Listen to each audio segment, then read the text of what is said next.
It's Your Future. I'm Ada Harden, Volunteer Resource Specialist for AISD. It's Your Future is a program for AISD students and others who want to learn more about specific career fields. People from all walks of life will be here to share some of their experiences with you on our program, and we hope that our guests will help you become more aware of what you can do now to plan for the kind of future you want. You know, it's nice to listen to people and how they shaped their lives and how they made it. And listening to these people, we hope, will give you a better idea about how to plan for your future. We have a very special person on our show with us. She is Austinite. She has a business here in Austin, and a very profitable business, I should say. And her name is Mrs. Ernestine Galindo. And welcome to our show. Yes, ma'am. I'm happy to be here. And thank you so much for coming by. We had a chance to visit before we started to do our taping, and you were telling me so many interesting things about your factory and how you got started into the tortilla business. That's right. Why don't you just share a little bit that with us now? Well, I became involved with the business because I married a son of the founders of then El Phoenix Tortilla Factory. Oh, okay. And at first I just used to come by for visits and did not really get involved until 4 years later. I see. Just part-time. Then I took off to have a baby, which is our oldest son, who is involved with the business today. Great. And stayed home about a year, and then my father-in-law retired, and the sister also married, and so that left two brothers in the business as partnerships. And that's when I became involved in it, full-time. And of course, not knowing anything about the tortilla industry, I was new to the business. I started counting tortillas on a machine. And little by little started observing the business and learning it, and of course I've always liked the business field. And it turned out very good because through the years that we were working with my husband and my brother-in-law, I feel that I learned a lot and enjoyed it. And of course I love people, and that involves people, and that I think really made a whole lot of difference there. And of course I like to work. And we continued a partnership for 12 years. I see. And I feel that in those 12 years I did learn quite a lot. At that time the business progressed somewhat, but not what I thought it should. So then we decided and agreed to dissolve the partnership between the two brothers, and my husband and I ventured into it by ourselves. I see. And of course a year later we changed the name from El Phoenix to El Galindo. And the purpose for that was that the El Phoenix name was not a registered name with the state of Texas, and I felt that I needed to have a registered name. Sure. And in researching to see that if it was or registered or not, I found it was not. So then we did change the name to El Galindo Incorporated, registered, and it did not hurt the business at all. As a matter of fact, I think it did add to it. It helped, huh? It sure did. Yes, ma'am. Is this the time that I understand that you, when you first started there, it was a very small place? Yes. And now, yes, ma'am. It was a very small place, just like any business that gets started. It was a family business, and I feel they weren't as progressive, or did not want to progress as much as I felt I wanted to. And that's why we decided to part and go on our own, hoping that it would pay off. Right. And sometimes don't you think that because of the fact of their age, that might have had something to do with them not really wanting to get deeper into it, or how do you feel about that? Possibly so, but again, as I said, I think it all depends on the person that is the head of the business. If they, and I think that basically what is more important, that anyone that is in charge of the business has to have some foresight. Therefore, knowing what could happen, where you stand as the industry of that type of business that you're in. And I felt that I could see this, well, maybe if they did, they made no effort to expand, or were happy just the way they were. And of course, I'm the aggressive type. Right. And I could see that there was a future, a big future for this type of business. Right, absolutely, and you were absolutely right. Yes, ma'am. Because El Galindo now is very, very large. Well, at the time that my husband and I took over the partnership that we dissolved and went on our own and acquired the business for ourselves, we only employed 35. We now employ 120.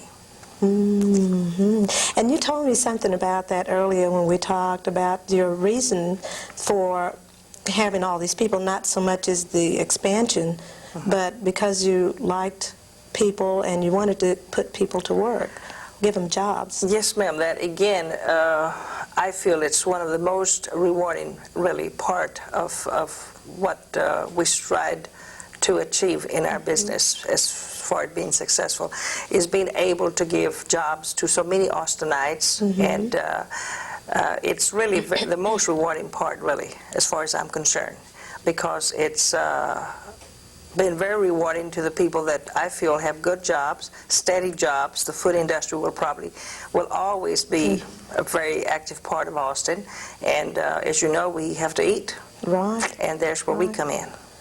And it's also a very nutritious type of food, and not only that, but it's not quite as expensive as other type of foods. Right. And so all I can see for El Galindo and any other industry in the same field is nothing but progress.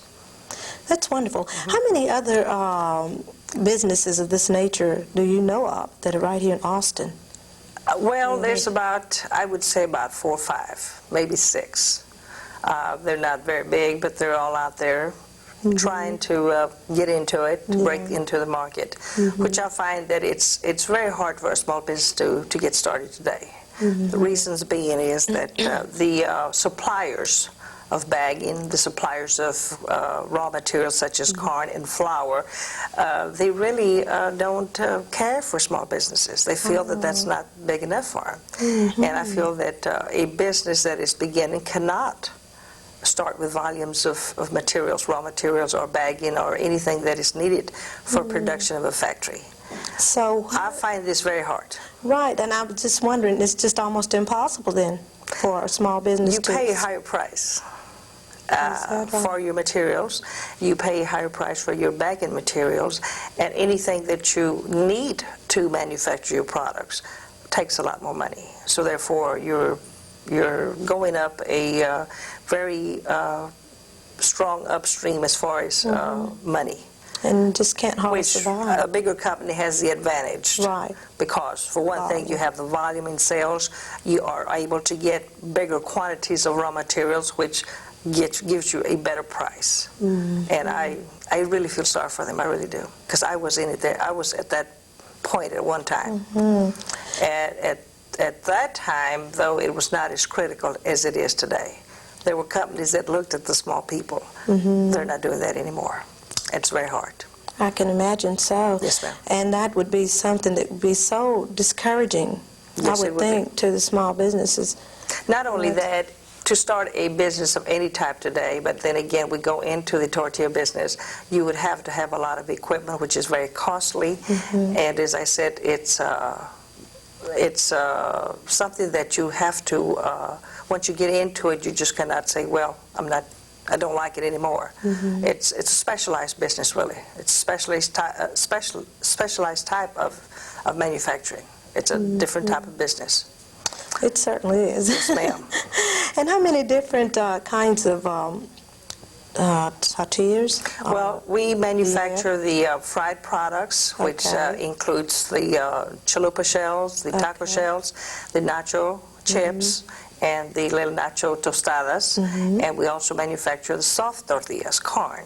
The soft types, of course, in different types. There's all tortillas, but they are different. There's a difference between them. And then, of course, we're also in the flour manufacturing business, which we manufacture the flour tortillas. Oh, they're great. They're soft, and you get the soft flour tortillas, and you can also fry the flour tortillas, which we are making them into what they're called a flour pizza shell, which is being used up north. Oh. So that's opened a new line in our type of business. I see. So there's always something new. Yes, ma'am. Coming up even. We should try to come up with something new or add a different new item to it. I love those little triangular Yes, shape? that's the chips. Is that what you call them? Yes, ma'am. That's the tortilla chips. I eat so many of those. Tell me how many calories, being concerned about calories. We've What had would you that say? analyzed at Okay. the labs and things like that, and at the moment I could not come up with a precise amount. But they're not that fattening, really. They don't contain as many calories as many other products do. Do you find a lot of competition with the other companies? It's become a much more competitive market, but I feel that I don't have to worry about it. I do my thing, they do theirs. They do theirs. Yes, ma'am. And you've got a wonderful product, and therefore you don't really have to. I feel that we put out a good product. We're proud of what we manufacture, and as far as who's around me or anything like that, I've never given it much thought. I feel they do their thing, I do mine. And I understand that you go into the factory late in the morning, and now, Yes. after having worked, what do you tell me, 18 to 20 hours a day. 20 Yes, hours a ma'am. day. I never saw the sun come out, and I never saw it go down. Just worked, continuously worked Around the at clock. that time because we could not afford some of the help. I worked the production floor. I did little book work. I clerked the front of the office because we've had a retail store out in front.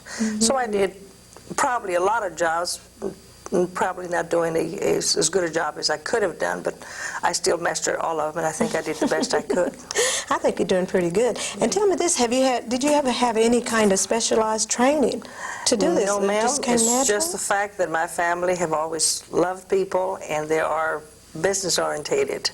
It comes from a long line in our family, and I think that loving people and liking to work hard is all the things that it needs. Yeah, takes That hard makes it work. easier. But Sure first and foremost, you have to learn how to work, and you have to learn how to take commitments and stay with them year after year.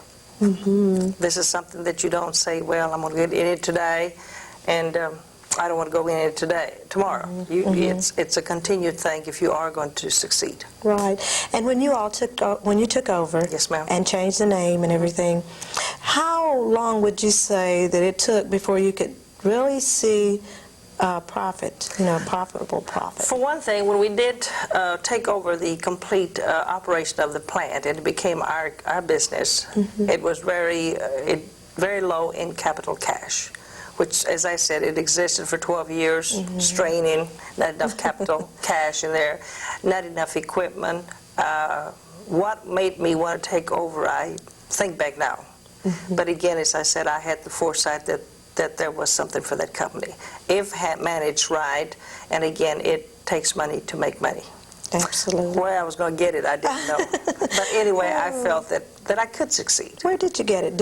As a matter of fact, I went to the banker. Oh, okay. And again, as I said, I think what you need, if you are going to venture into any type of business, you do have to, you yourself, the head of a business, has to make sure that you can go to a banker, tell them what you think, what you're going to do, and it has to be very convincing, because you don't have any money to begin with. You're going to borrow the money.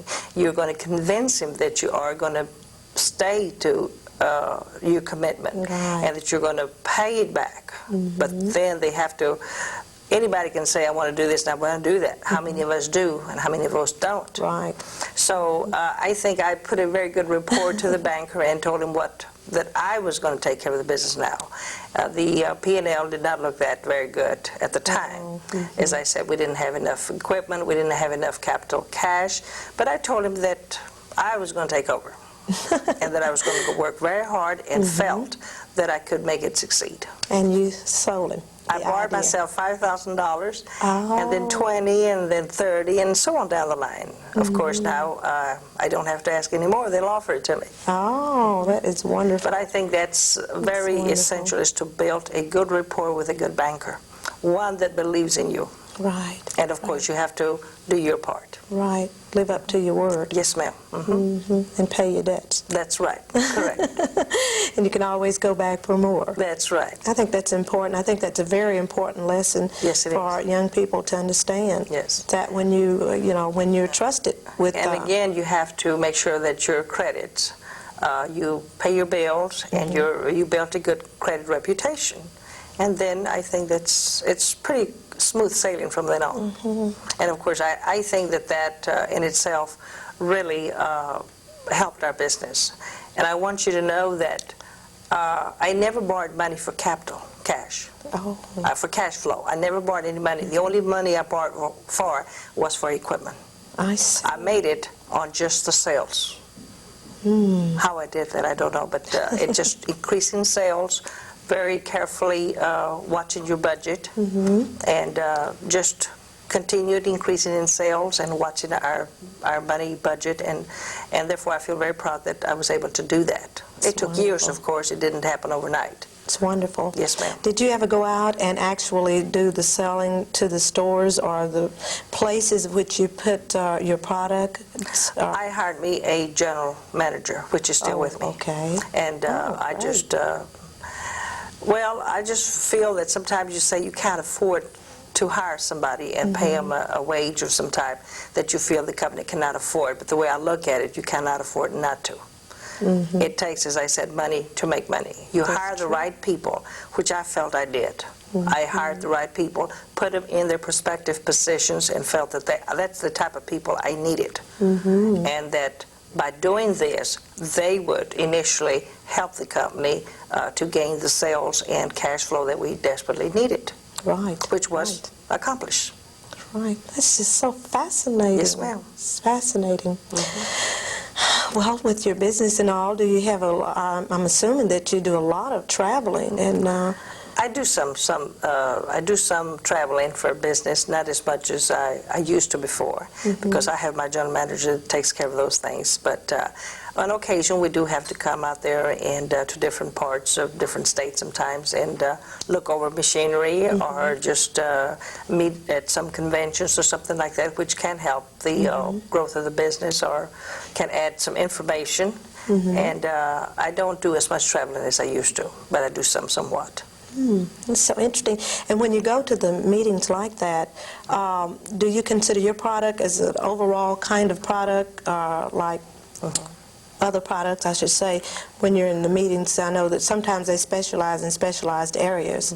I'm wondering about, the kinds of meetings. Do they just talk about the tortillas factories or? Well, as a matter of fact, we just were in a convention and as a matter of fact, an open house of the man that manufactures our equipment. As I said, all tortilla equipment for flour and corn are manufactured in California, some area in California. As a matter of fact, I think there's about only three companies that make the equipment for the tortilla industry. Okay, the Caserrera, which is one of the biggest, I think, and most successful. This is the person that we've done most of our buying from and done most of our business with. He had an open house and celebrated his 30th year in the manufacturing of equipment for the tortilla industry. He had an open house and invited all his customers, which of course would be in the tortilla business from all over the United States. And surprising, I think Texas really overwhelmed him in the reception that he got, and we all came out there to see him for his open house. So I had never in my life had seen so many tortilla people. It must have been like 650 from all over. So you know that business is prospering, the business is expanding, and it's become a very industrial manufacturing part of a business. So I was very happy to meet. A lot of them I knew, a lot of them I've heard of, but then it was so nice to be able to shake the hands and also meet and exchange views, just cordial conversation. It was very, very nice, very interesting. And that was in California? Yes, ma'am, in L.A., Los Angeles. Oh, that's wonderful. Wonderful. It just sounds so exciting. I like the business field. As a matter of fact, that's where my degree is, and I'm just itching to get into it. It's a very challenging. Any type of business you get into, it's a big challenge that you put before you, and as I said, you prepare yourself with a lot of ups and downs, and that's what makes it, so interesting, I think. Right. I was going to ask you too, if you have had any kind of regrets in having gone into this business. Well, there's days that you kind of regret, but you have, as the way I always looked at it, is that we were too far in to get out. And when I say that, is that the investment is very great. And there's times that you have machinery breakdowns, truck breakdowns, employment problems. You have all types of problems. You encounter all types of problems during the many days and months and years that you're in business. But then there's days that you kind of just ask yourself, what am I doing? Yeah. But then again, you find ways to solve the problems, and as years go by, you find it easier to do so. And really, I've never been more comfortable now that I'm able to take some time off and still be in contact with the business on a daily basis. It's a more relaxed type of involvement now, but when I was working the 18, 20 hours a day, and I have grandchildren that I kind of like to enjoy. I have one small son yet. He's 8 years old. So I'm making a little time to enjoy them. Right. Secondly, have a little time off for myself. Both my husband and I are enjoying some time off. Right. Yet fully, employed by the company in the afternoon hours. We still go there every day. Make sure that everything's all right. We still have that same love for the company, which I think is important. Well, you deserve some time off. I sure do.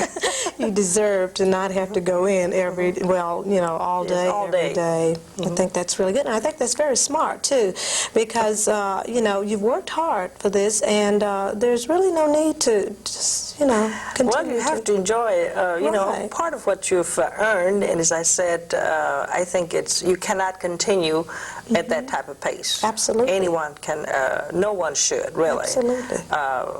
Expect to continue working 18, 20 hours a day for 25 years. You have to kind of save yourself. Yes. And so that you can enjoy all of the things that you've accomplished with those 25 years. I just think that's so fascinating. Well, I'm glad that I think I'm one of the few, and some of them work so hard and they never get time to enjoy what they've accomplished. Absolutely. And I feel very fortunate that I am gradually enjoying some of that success that we have accomplished. Do you think that you will ever not go down at all? Or? I could not see myself doing that, not as long as I'm the owner of the business. And do you plan to continue to be hold ownership? Or? As far as I know, yes, ma'am. For how long, I don't know, but as far as I'm in good health, and as I said, I tremendously enjoy it. Do you think that you'll ever turn your business over to, you say you had a son? I have a son that's 25 years old, which is involved with the business. The daughter-in-law also works for the business. Oh. I probably will, to a certain extent, but I think that I will always be overlooking it. If I'm involved with it, I'm pretty sure that I will. I'm just not one to give up. I like to control. You like to be in control. It's your business. Yes, ma'am. Yes, well, you've started it, and I mean, you've made it grow, and you've made it happen. And I think that that's fine. I think that that's And I think what basically has really helped me is that I have a husband that has supported me 100%. And I think that's important, whether it's the man or the woman that's the head of a business. The support from whomever it is, the wife or the man, has to be there. Right. And this way you can go ahead and decide, make decisions. You work very comfortable because you know that he or she believes in you, and that they are going to support you even if you don't make the right decision. You know that they're there. Right. So this, I think, has helped me 100%. I think that's wonderful. To perform the way I have, really. I think that's wonderful. And the way that you work together like that with your business is probably why you are so successful. Yes, we both work at the same business, but at two different type of levels. And that he's mechanically inclined, which I know nothing of, and he doesn't like the books or anything like that. He doesn't like to manage people or be bothered with the problems of the business, something like that. So we have really, in fact, complemented each other, and it's worked out very good. That's great. It sounds as if it is. Tell me about some of the volunteer things that you have going on there. I understand that you have tours that are conducted there all the time for our students. Yes, ma'am. We have tours from all the Austin public schools, and also from the out-of-town schools like Manor, Round Rock, Taylor. We do business with all these people here. Right. So we do have tours. All they have to do is call the office and make arrangements, and they'll tell them what time it's the best time to have the tours with the children. And we welcome each and every one that wants to come out there.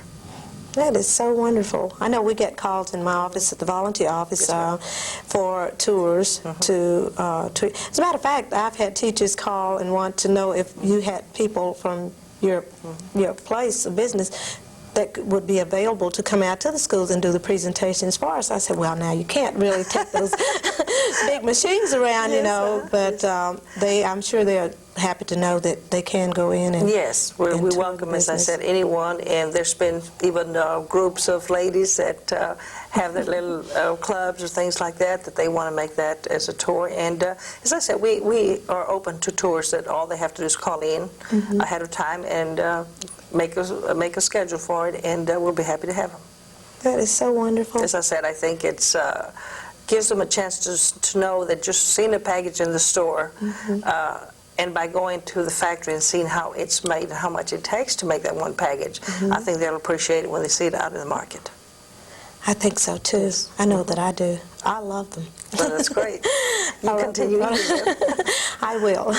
Well, it's almost time to go, and I need to ask you one last question, and that is, what would be your advice to youngsters who are looking at the tortilla factory, tortilla industry as an area to go into? Well, I think that, as I said before, more and more people are becoming interested because, as they have seen, it is a prosperous business. It has become one that is there in the stores. It's a very merchandisable item. It's side by side with Frito-Lay and other chips, which I think is a very very good place to be in. So you know that there is a very high future for it. My advice to them would be is to think twice before they venture into it. It is a costly business to get into, especially today. They have to really research in their mind that it's going to be almost a lifetime commitment. And you need money, you need a lot of hard work. And with that in mind, I don't see where you could fail. But it takes basically those two: money and a lot of hard work. And a good credit. Good credit, and you have to make, again, a good product. You have to make a product that sells. Because if it doesn't, I don't care how much money you have or how hard you want to work, it's just not going to go. True. You have to, it's become a very competitive field. So you have to put out a very good product, and you have to have good equipment, and you have to be able to keep up with the competitors, which, as I said, they've become big volume people out there. Yeah.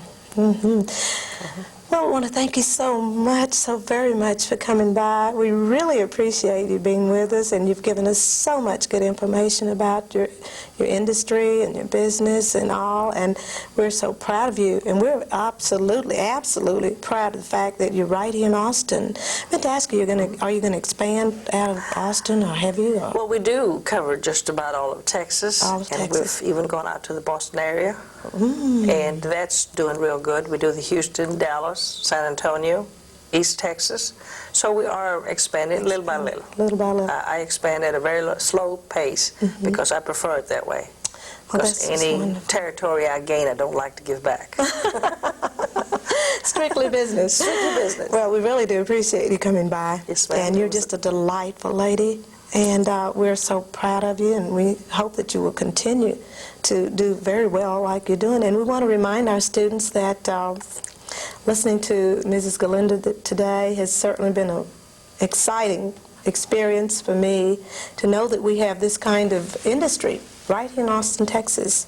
And we're very proud of that. And we want you to know that in order to be able to accomplish what you want to accomplish, it's not going to be easy. You're going to have to work hard, and sometimes for long, long hours. But it's worth it because it's your future. Thank you.